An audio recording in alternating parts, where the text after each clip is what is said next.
The night of the rescue, the sky burned red that night. The air was filled with smoke, dust, and the sharp smell of burning metal. Daniel had been running for his life through the ruined streets of the colony, explosions shaking the ground under his boots. He was only 22. A young engineer stationed here for repair work, but tonight, no one cared about repairs. It was about survival. He could hear the high-pitched scream of alien fighters in the distance, their engines roaring as they circled overhead. People ran in every direction, some shouting for help, others simply running without looking back. Daniel's heart pounded as he ducked into the shadow of a broken wall, trying to catch his breath.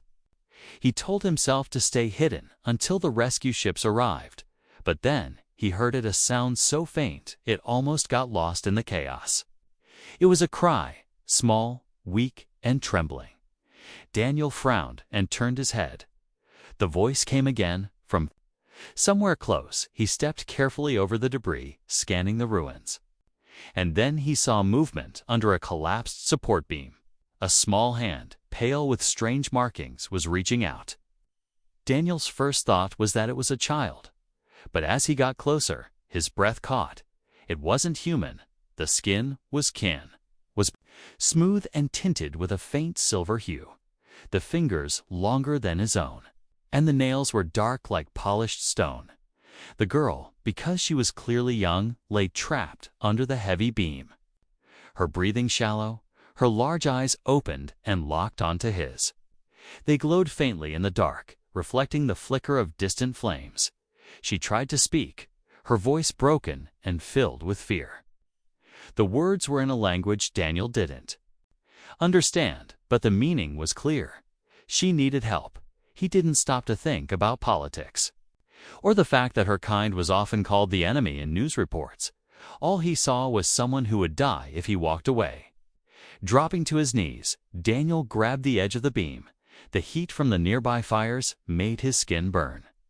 Sweat dripped down his forehead as he pulled with all his strength. The metal groaned, but didn't move. The girl whimpered, shutting her eyes as if preparing for the end. Daniel clenched his teeth, braced his legs, and pushed harder. His muscles screamed in protest, but with a sharp, metallic snap. The beam shifted, rolling it aside. He reached in and pulled her free. The moment she was out, the ground shook again. A blast tore through a building nearby, sending a wave of heat and dust over them. Without thinking, Daniel lifted the girl into his arms. She was light, far too light, as if she hadn't eaten in days. Her small hands gripped his shirt tightly. Her head pressed against his chest. He started running, trying to remember the fastest path to the evacuation point. The colony streets were unrecognizable now. Walls collapsed, cables sparking, and fires spreading fast. Above, the alien fighters roared again, dropping more bombs. Daniel's lungs burned, but he didn't slow down. At one point, a beam of light swept across the street ahead. Followed by the sound of heavy footsteps, Daniel ducked behind a pile of broken crates, holding the girl close through the gaps. He saw 3 alien soldiers heavily armored, their weapons glowing, scanning the area. They spoke in the same language as the girl, but their tone was sharp and commanding. She shivered in his arms, and he felt her nails dig into his shirt when the soldiers moved on. Daniel slipped back into the shadows and kept running. Every second felt longer than the last. He could feel her rapid heartbeat against his chest. He didn't know her name, didn't know why she was here alone, but he knew one thing. He wasn't letting her die tonight. Finally, through the smoke, Daniel saw the blinking lights of the evacuation zone.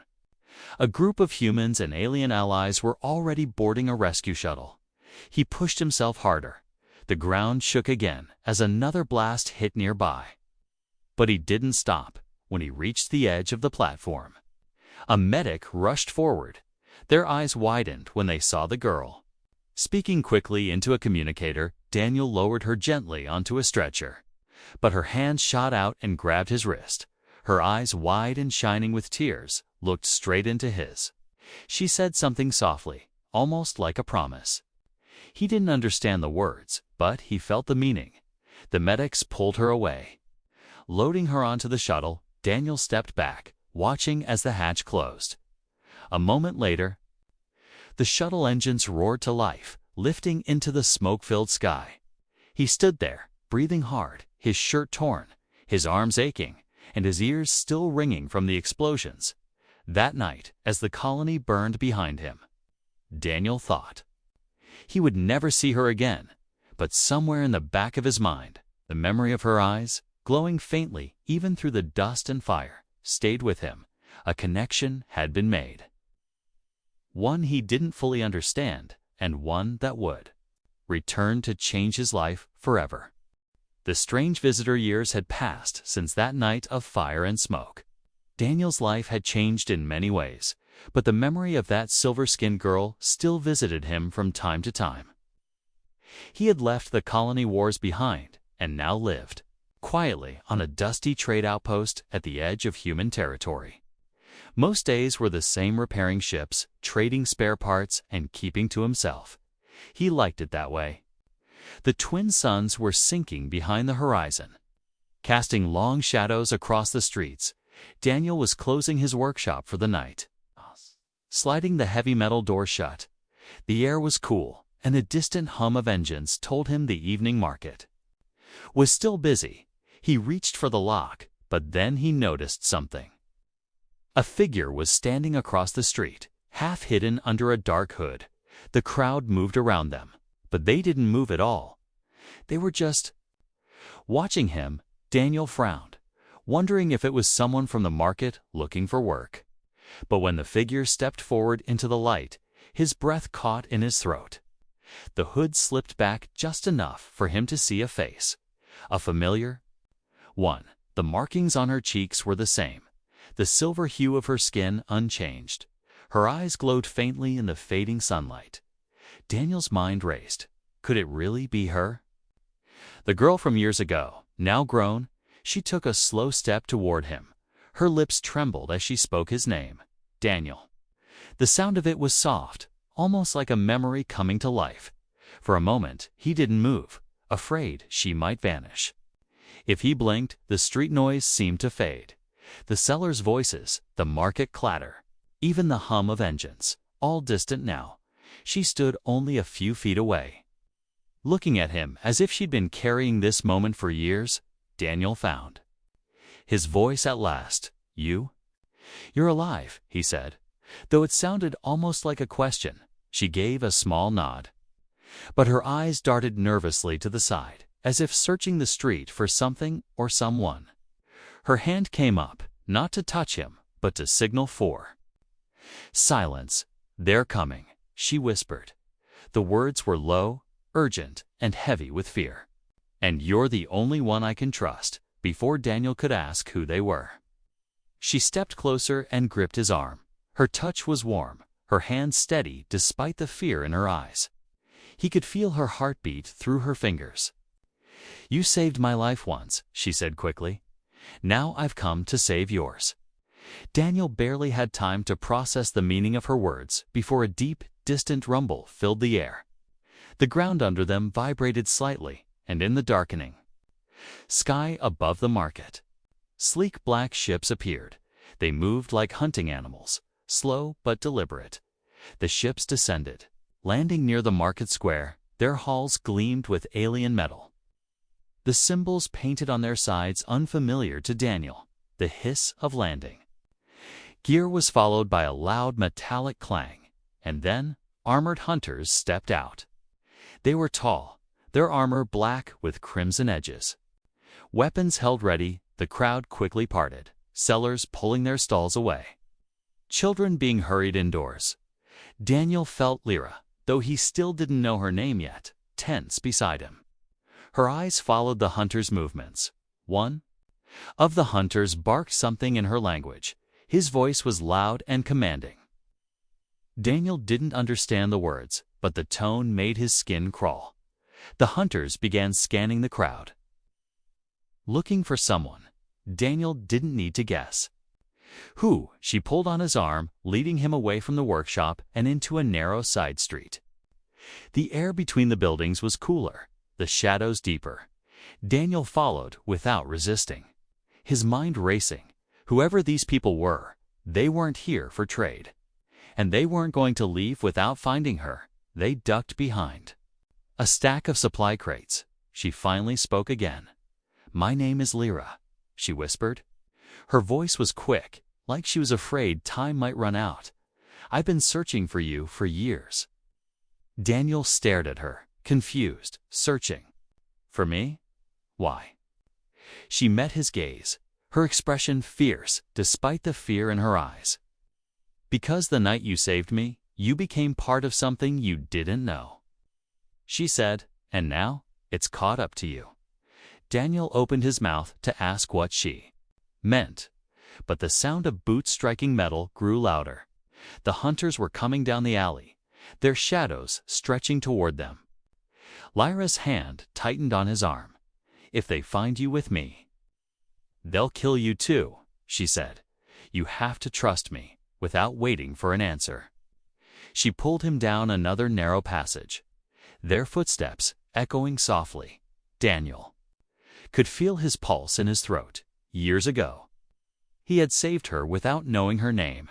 Now she had returned, bringing with her danger that seemed to follow every step. And yet, deep down, he knew he wasn't going to walk away this time either. Hunted, the cold metal walls of the alley seemed to close in around them.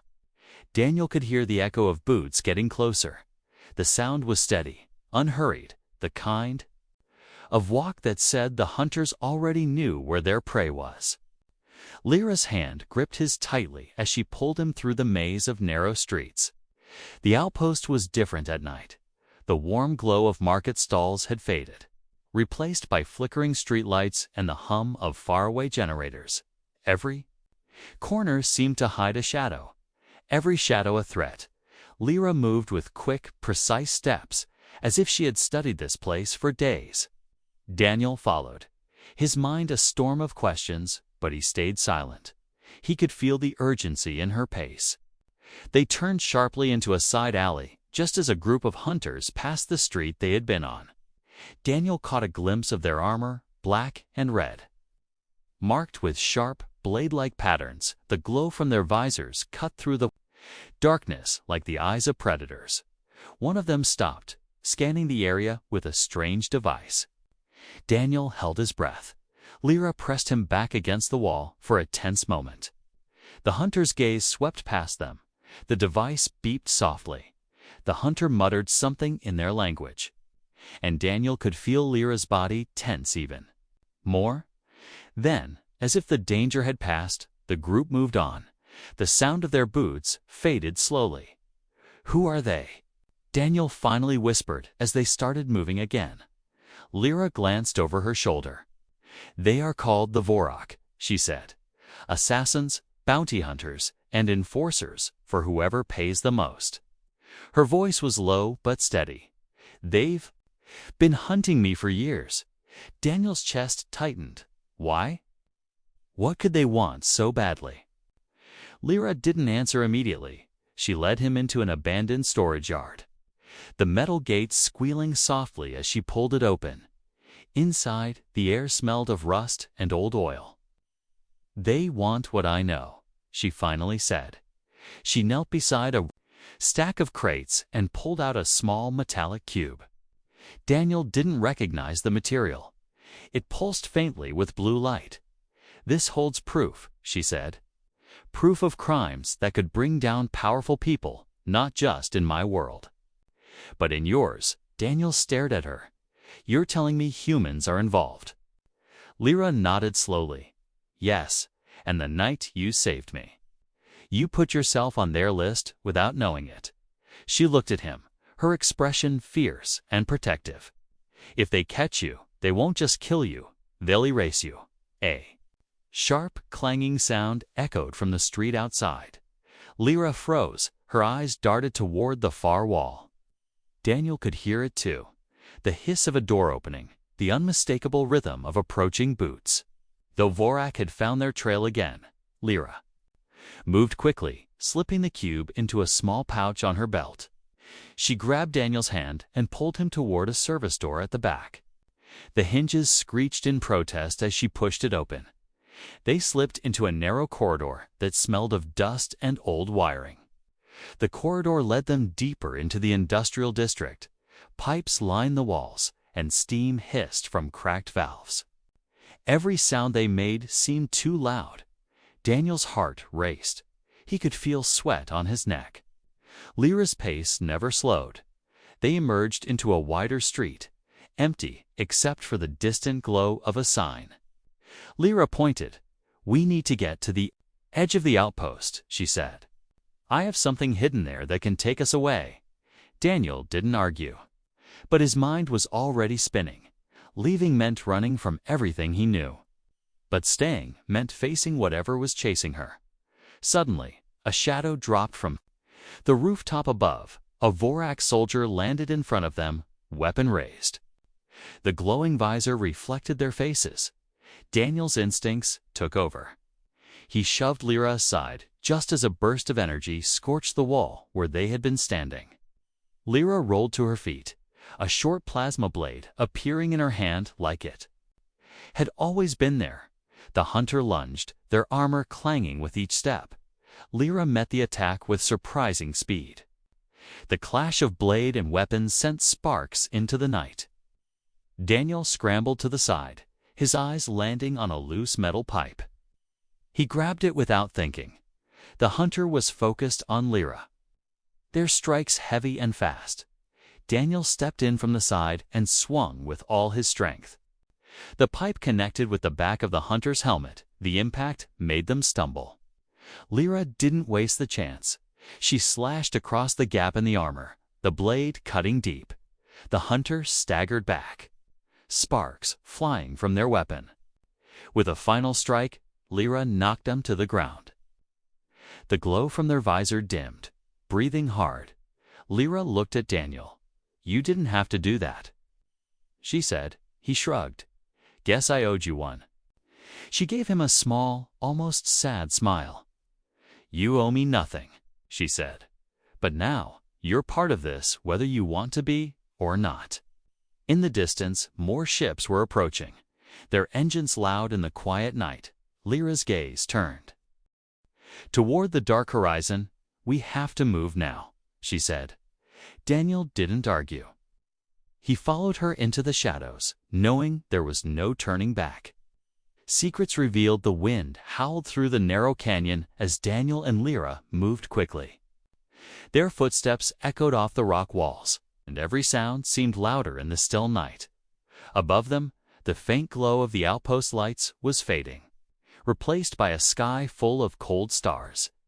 Daniel's legs ached, but Lyra never slowed. She moved with the determination of someone who knew exactly how much danger they were in. They finally stopped near a cluster of old, rusted cargo containers half buried in sand. Lyra led him into the shadow between them. Her breathing was steady, but her eyes kept scanning the horizon.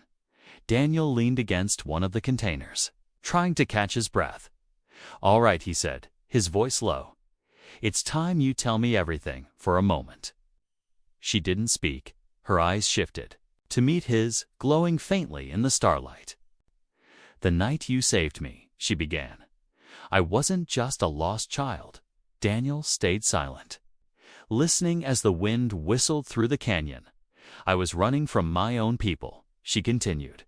"From my father's court." Daniel frowned. "Court? As in royalty?" She nodded. "My father was the High Chancellor of the Sereth Dominion, the most powerful leader of my kind." She looked away for a moment, her voice hardening. "But power breeds enemies, even in your own family," she told him about. The night, years ago, the attack on the colony had been part of a larger plan, a cover for an assassination. Her uncle had ordered her killed to remove her from the line of succession. The Vorak were hired to finish the job, but she had escaped the first strike, running into the human settlement, and that's when she had met him. Daniel remembered the fire, the chaos, the weight of the beam he had lifted. Now, the pieces began to connect.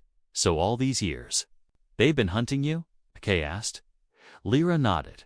Yes, and in that time, I learned something far worse from the pouch at her side. She pulled out the small metallic cube he had seen before. She held it between them, its blue light pulsing. Softly, this contains proof that my uncle has been selling Dominion technology to human factions in secret. She said, weapons, warships, intelligence, everything they need to destabilize both our worlds. Daniel stared at the cube. If that's true, then humans are in on it. Lyra's gaze was steady. Yes. And not just a few powerful people. Ones your own government wouldn't dare accuse without evidence. The weight of her words sank in. Daniel suddenly understood why the Vorak were so determined to find her. So this isn't just about you, he said slowly. It's about stopping a war. Lyra's lips pressed into a thin line, a war that could destroy everything. A sudden noise made them both freeze, a faint hum growing louder. Lyra's eyes narrowed. Drones, she whispered. She quickly slipped the cube back into her pouch and grabbed his arm. We have to move before they triangulate our position. They moved deeper into the canyon, the sound of the drones following. Daniel glanced upward and caught the faint glint of metal against the starlight. They're scanning, Lyra said, her voice tense. If we're out in the open for too long, we're done. She led him toward a narrow passage in the canyon wall, barely wide enough for them to squeeze through. On the other side was an abandoned relay station, its tall antenna leaning like a broken spear. The door was half buried in sand. Lyra shoved it open, and they slipped inside. The air inside was stale and cold. The faint hum of old machinery still lingered, casting dim light over the dusty room. Lyra pulled a small device from her belt and began scanning the space. No trackers here, she said quietly. We can rest for a moment. Daniel sat on a metal crate, running his hands over his face. So, what's your plan? He asked. Lyra crouched beside a terminal, her fingers moving over the ancient controls. I need to get this data off-world, she said. There's a safe port beyond the outer belt where I can meet allies, but I can't get there alone. Daniel studied her for a moment. Why me? She looked up, her eyes softer now. Because you've already proven you'll do the right thing, even when it's dangerous, she said. And because I trust no one else. The silence between them was heavy, broken only by the low hum of the terminal. Daniel's mind raced. A quiet life was all he had wanted. But now, here he was, sitting in a frozen canyon relay station with a royal fugitive carrying evidence that could start or stop a war.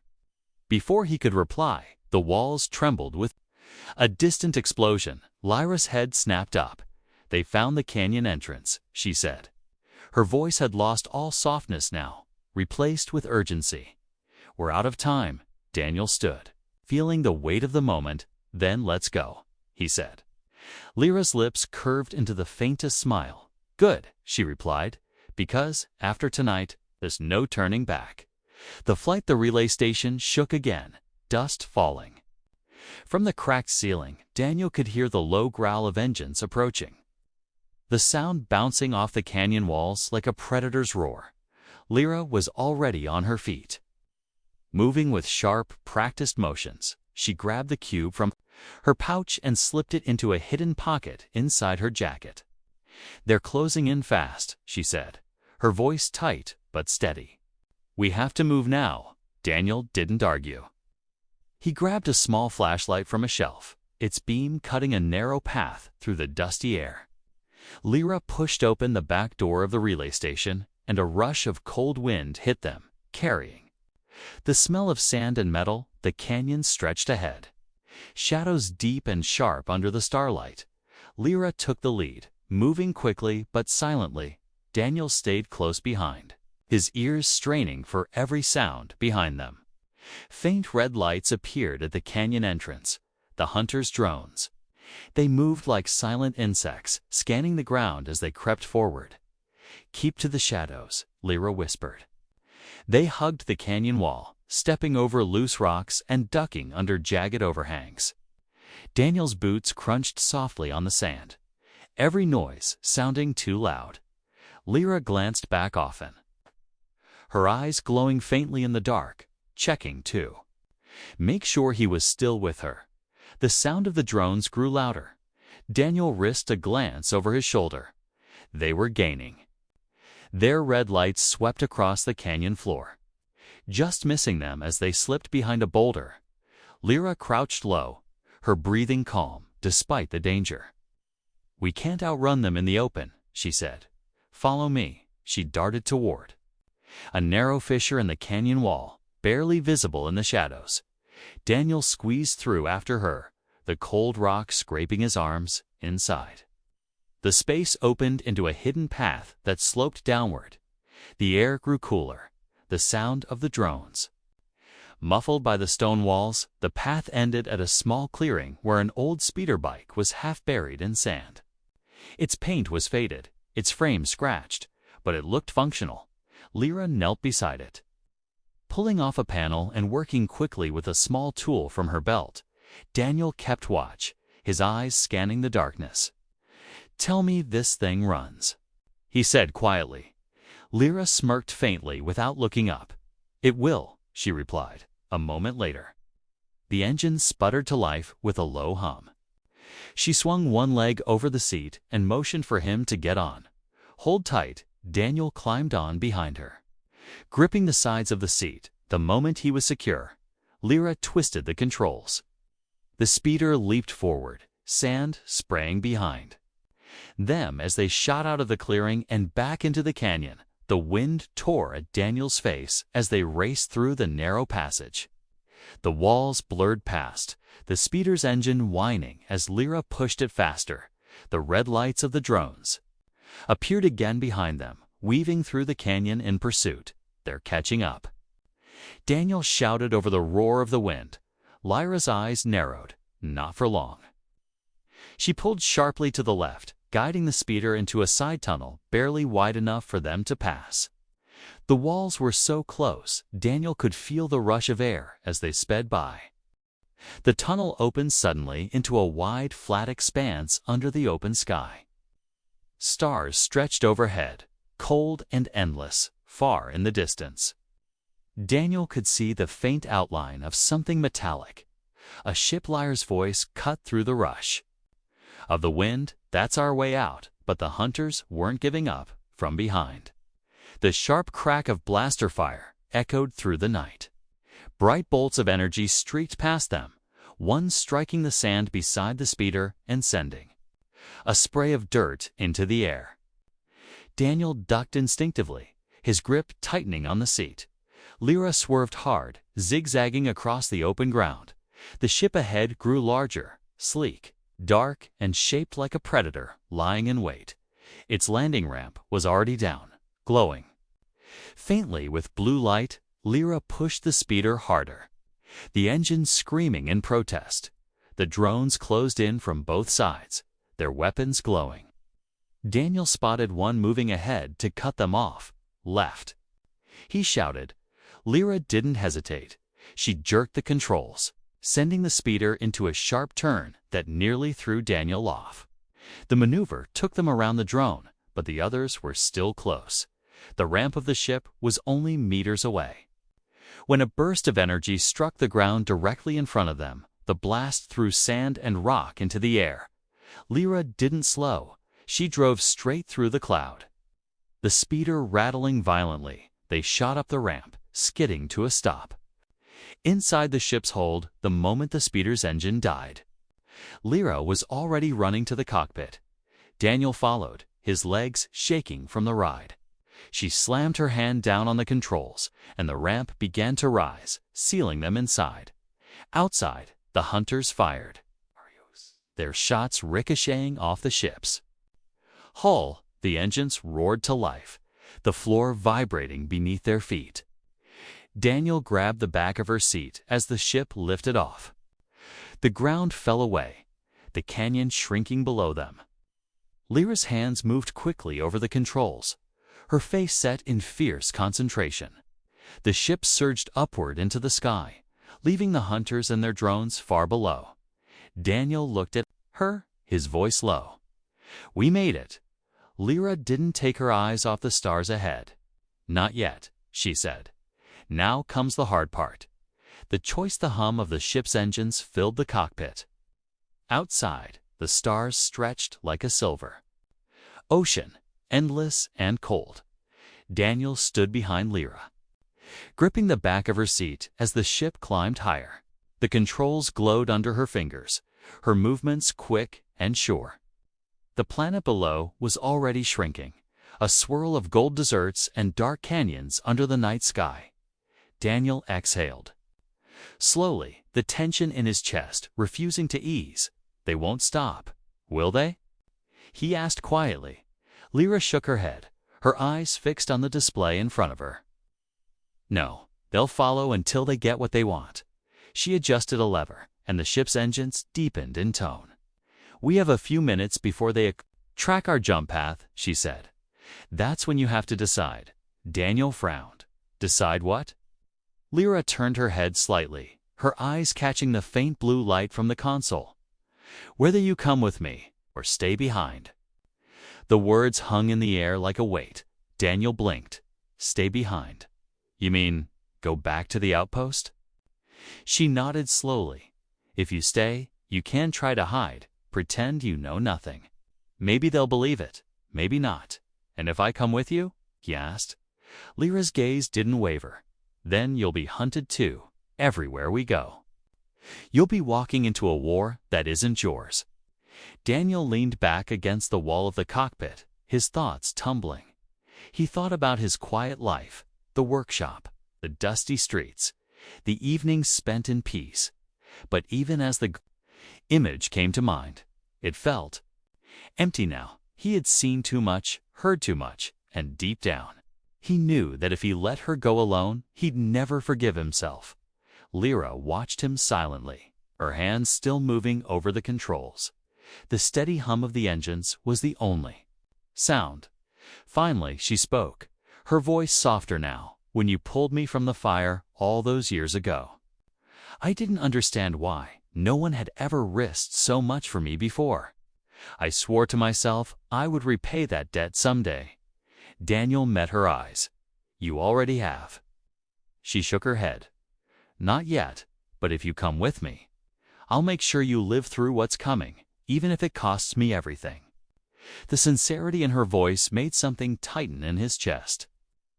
He looked out the viewport, the stars sliding past as the ship drifted toward the edge of the system.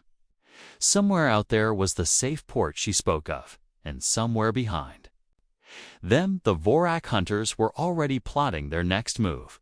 He thought about the night he found her under the beam, the way she had clung to him without knowing his name. He thought about the look in her eyes earlier that evening when she told him, "You're the only one I can trust."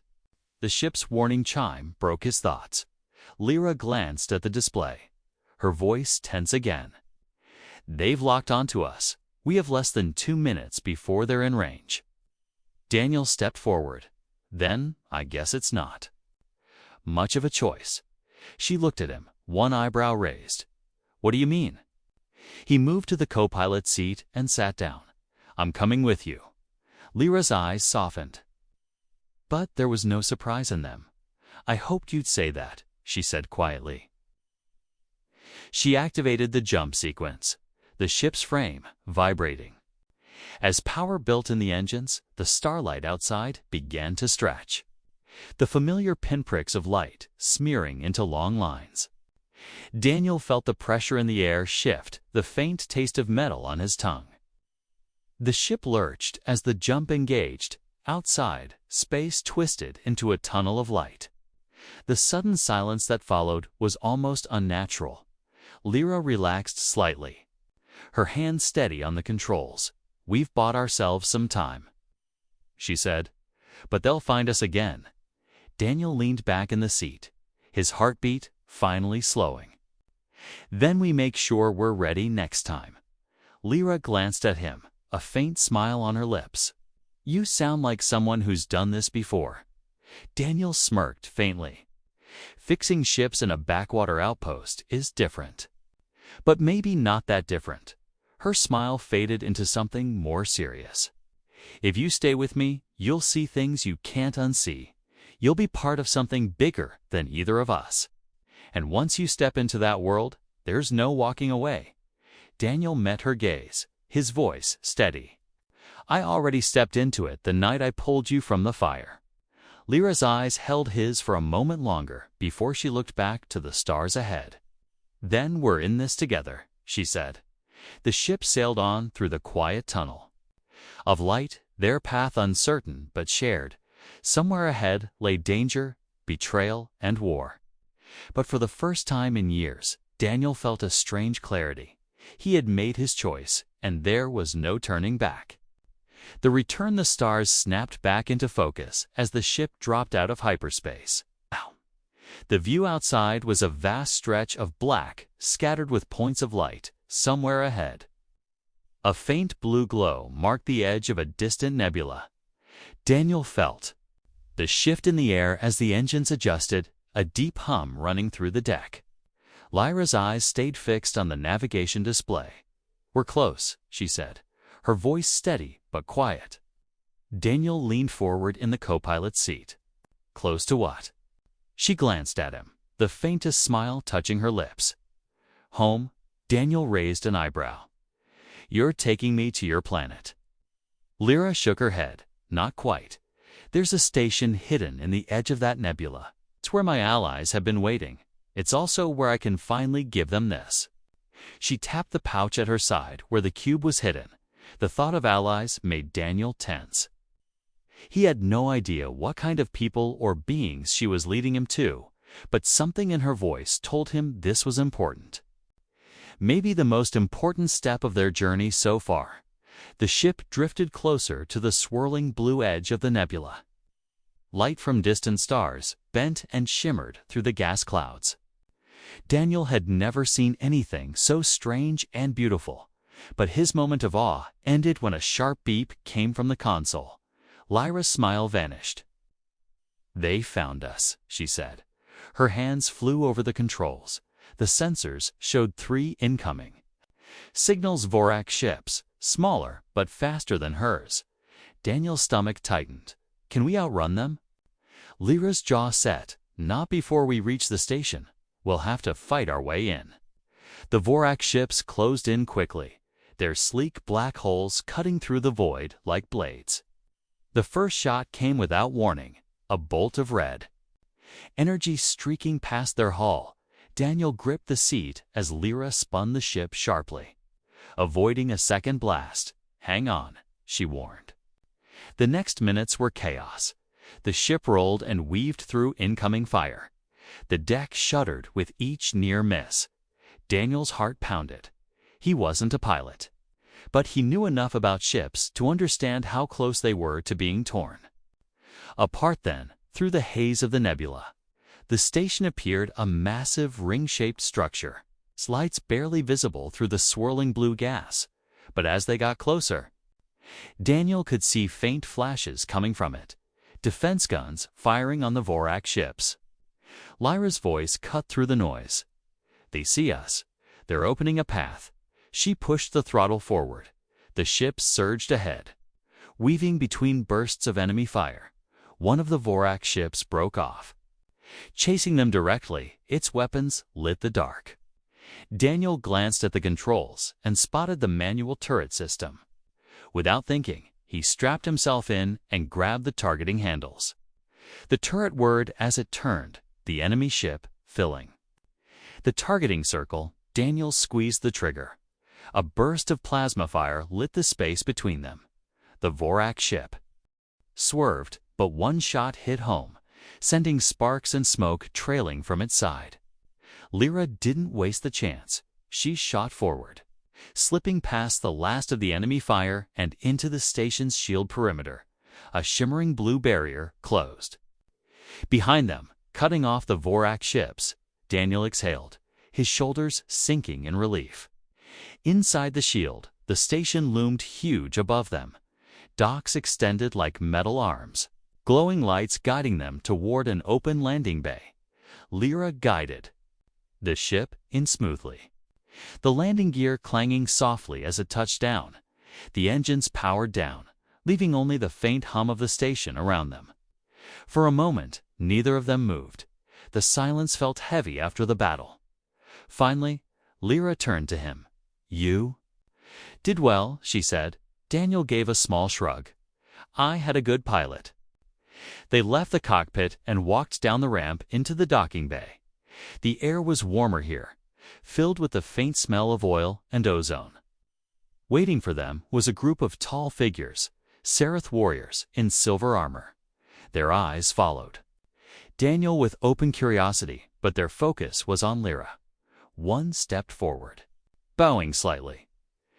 "Princess," he said in their language. Daniel caught the word, his eyes widening. He looked at her. But she didn't meet his gaze. Instead, she reached into her pouch and pulled out the cube, handing it to the warrior. "This must go to the council immediately," she said. The warrior took it carefully. Nodding before leaving with the others, the docking bay slowly emptied, leaving Daniel and Lyra alone. Daniel crossed his arms. "Princess? Huh?" Lyra sighed, meeting his gaze at last.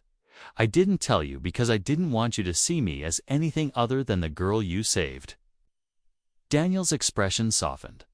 "I don't care if you're a princess or a mechanic. You're still the one I pulled from the fire, and I guess now you're the one who pulled me into all this." A faint smile touched her lips.